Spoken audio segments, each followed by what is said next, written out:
அனைவருக்கும் வணக்கம். மேசராசினியர்களுக்கு 22/5/2024 இதை செய்தால் மேச ராசிக்கு இவை நடந்தே தீரும். அப்படி என்ன மாதிரியான நன்மைகள் எல்லாம் ஏற்பட இருக்கு, கிரக நிலைகளின் ரீதியாக அமையிருக்கும், சாதகங்கள் என்ன, பாதகங்கள் என்ன, மேலும் என்ன மாதிரியான முன்னேற்றங்கள் எல்லாம் உங்களுடைய வாழ்வில் ஏற்பட இருக்குது. குறிப்பா மேசராசினியர்களுக்கு இன்றைய நாள்ல கிரகங்களுடைய சஞ்சார நிலைகள் என்ன என்று பார்க்கும் போது, உங்களுடைய ராசிக்கு 11ஆம் இடமான லாபஸ்தானத்தில் சனி பகவானும், விரயஸ்தானத்தில் ராகுவும், ருணரோக சத்ருஸ்தானத்தில் கேதுவும், 2ஆம் இடத்தில் குரு பகவானும் செவ்வாய் உங்களுடைய ராசிக்கு விரயஸ்தானமான ராகுவோடு இணைந்து சஞ்சரிக்கிறாருங்க. அது மட்டும் இல்லாமல் சூரியன், சுக்கிரன் ஆகிய கிரகங்கள் 2ஆம் இடத்தில் சஞ்சரிக்கிறாங்க. புதன் பகவான் ஜென்ம ராசியில் சஞ்சரிக்கக்கூடிய இந்த இன்றைய நாள்ல என்ன மாதிரியான நன்மைகள் எல்லாம் ஏற்பட இருக்கு, அது மட்டும் இல்லாம உங்களுடைய வாழ்வில் இன்றைய நாள்ல என்ன செய்தால் என்ன மாதிரியான முன்னேற்றங்கள் எல்லாம் ஏற்பட இருக்கு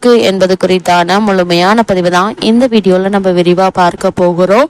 வைகாசி விசாகம் 27 நட்சத்திரங்களில் விசாக நட்சத்திரம் சிறப்புடையது.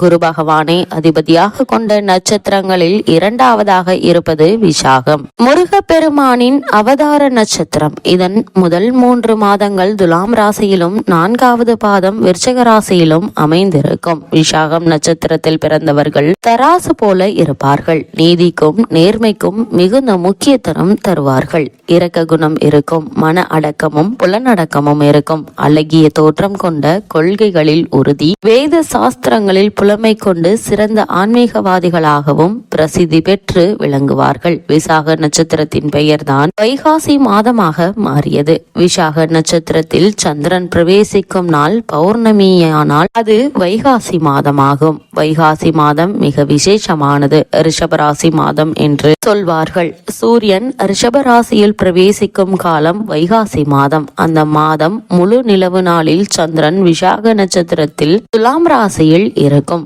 பொதுவாக ஒவ்வொரு நட்சத்திரமும் ஒவ்வொரு தெய்வத்திற்கு விசேஷம். திருவோண நட்சத்திரமும் திருமாலுக்கும், திருவாதிரை நட்சத்திரம் சிவனுக்கும் உரியது. இந்த நட்சத்திரத்தை வைத்து பெருமாளின் பெயரை திருவோணத்தான் என்றும், சிவனின் பழைய பெயரை திரு ஆதிரையான் என்றும் சொல்லும் வழக்கம் உண்டு. முருகனுக்கு கார்த்திகை நட்சத்திரம் சிறப்பானது என்பதால் கார்த்திகையான் என்கின்ற பெயரும், வைகாசி நட்சத்திரம் உரியது என்பதால் விசாகன் என்றும் அழைப்பது வழக்கம். பி என்றால் பறவை, அதாவது மயில். சாகன் என்றால் பயணம் என்று பொருள். மயில் மீது பயணம் செய்யக்கூடியவர் என்று பொருள்படும். விசாகர் எழுதிய 18 புராணங்களில் ஸ்காந்தம் எனும் கந்த புராணமே மிக பெரியது. 1,00,000 ஸ்லோகங்களை கொண்டது. மற்ற எல்லா புராணங்களும் சேர்ந்தே 3,00,000 ஸ்லோகங்கள் தான். ஆனால் முருகனின் பெருமையை இந்த புராணம் விளக்குகிறது. பரமேஸ்வரன் இமவான் மகளாகிய உமையை மணக்கிறார். பிரம்மனிடம் பெரும் வரம் வாங்கிய சூரபத்ரனால் துன்புறுத்தப்பட்ட தேவர்கள் சிவனிடம் முறையிடுகின்றனர். அவரும் தேவர் துயர் தீர்க்க ஒரு குமாரனை தருவதாக வாக்களிக்கிறார். 5 திருமுகங்களோடு அதோ முகம் கொள்கிறார். 6 திருமுகங்களிலும் உள்ள 6 நெற்றி கண்களிலும் 6 பொறிகள் கிளம்புகின்றன.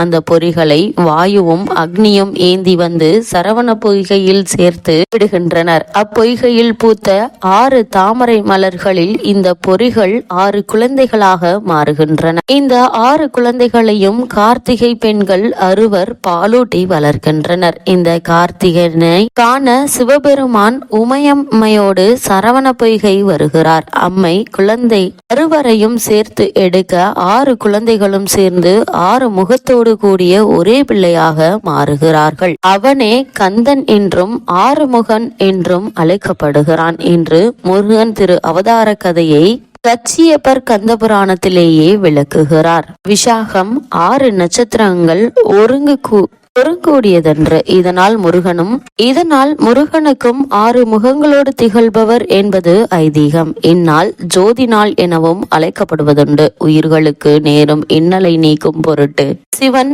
6 முகங்களை தோற்றி தம் திரைவிளையாடலால் குழந்தையானது இந்நாளில். மக்கள், பிராணிகள், தாவரங்கள் எல்லாம் ஓருயிராகி இணைக்கப்பட்டிருக்கும் உண்மையை விளக்குவதிலே இந்நாள் கருத்தாகும். இந்த நாள் சைவர்கள் இந்நாளில் விரதமிருந்து ஆலயங்களில் சிறப்பாக கொண்டாடுபவர்.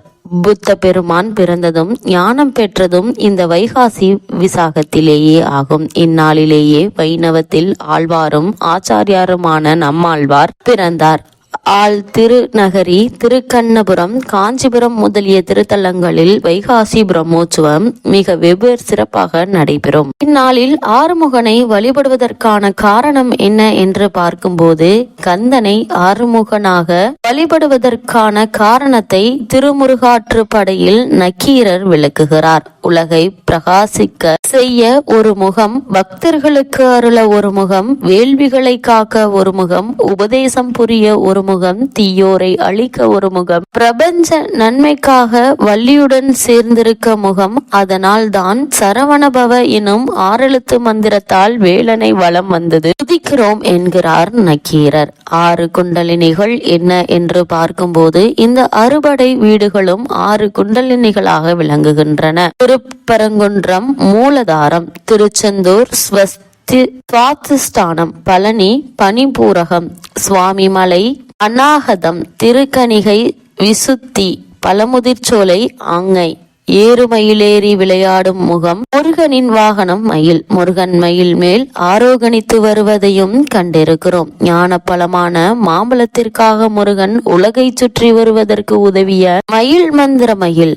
சூரசம்ஹாரத்தின் போது இந்திரன் மயிலாக உருமாறி முருகனை தாங்கியது தேவ மயில். சூரனை 2ஆக பிளந்து வந்த மயில் அசுர மயில். சின்னஞ்சிறு விளையாட்டு பிள்ளையாக ஏறுமயிலேறி விளையாடும் முருகனை மாயூரத்தை அடுத்த நனிப்பள்ளி என்னும் தலத்தையே செப்பு சிலை வடிவத்தில் தரிசிக்கலாம். திருப்பத்தூர் அடுத்த குரு சீலாப்பட்டு அருகே அமைந்துள்ளது மயில்பாறை முருகன் கோவில். இக்கோவில் அடர்ந்த வனப்பகுதி நடுவில் மயில்கள் ஆடும் சோலைவனமாக அமைய பெற்றிருக்கிறது. எனவே இதற்கு மயில்பாறை என பெயர் பெற்று விளங்குகிறது. தெய்வானை திருமணத்தை விட வள்ளி திருமணம் விசேஷம். தெய்வானை முருகனுக்கு திருமணம் செய்து கொடுத்தார்கள். ஆனால் வள்ளியை திருமணம் செய்து கொள்ள முருகனே தேடி வந்தான். நாடகங்களிலும் வள்ளி திருமணம் சிறப்பு. அருணகிரிநாதரும் வள்ளியை மனம் புணர வந்த முகம் ஒன்று என்று இந்த திருமணத்தையே முதன்மையப்படுத்தி பேசுகிறார். முருகனுக்கு வள்ளி கணவன் என்ற பெயர் உண்டு. கன்னியாகுமரி மாவட்டம் நாகர்கோவிலில் இருந்து சுமார் 15 கிலோமீட்டர் தொலைவில் உள்ளது வேளிமலை குமார கோயில். முருகப்பெருமான் னுக்கும் வள்ளிக்கும் இடையே காதல் வேள்வி நடந்த மலை என்பதால் இதற்கு வேள்வி மலை என்று பெயர். இதுவே பின்னர் வேலிமலையாக மருவியது.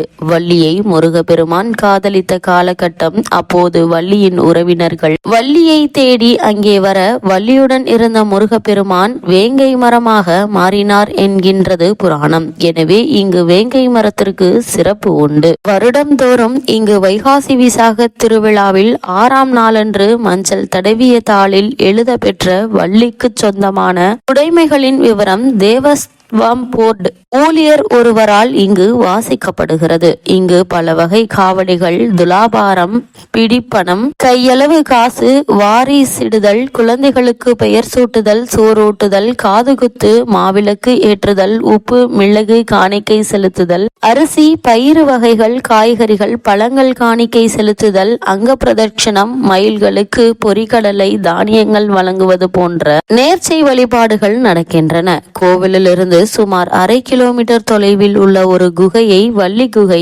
என்பர். முருகப்பெருமான் வள்ளி திருமணம் இந்த பகுதியில் நடந்ததாக கருதப்படுகிறது. முருகன் வள்ளி திருமண சம்பவத்துடன் தொடர்பு கொண்ட திணைப்புணம், வள்ளி சோலை, வண்டச்சோலை, வட்டச்சோலை, கிழவன் சோலை ஆகிய இடங்கள் உள்ளன. வள்ளி தேவி நீராடிய சுனை அருகே பாறையில் விநாயகர், வேளவர், வள்ளி தேவி ஆகியோரது புடைப்பு சிற்பங்களை நம்மால் காண முடியும். கோவில்பட்டி அருகே உள்ளது கழுகுமலை. இங்கு கோவிலில் உள்ள முருகன் 6 கரங்களுடன் மயில் வாகனத்தில் அமர்ந்து அருள் பாலிக்கிறார். இங்கு முருகனின் இடப்பக்கத்தில் மயில் உள்ளது. ஆலயத்தில் உள்ள 100 தூண்களிலும் ராமர் மற்றும் ஆஞ்சநேயரின் உருவங்கள் காட்சியளிக்கின்றன. விராலிமலை மூலவர் சண்முகர் மயில் மீது அமர்ந்து கிழக்கு நோக்கி தரிசனம் தருகிறார்.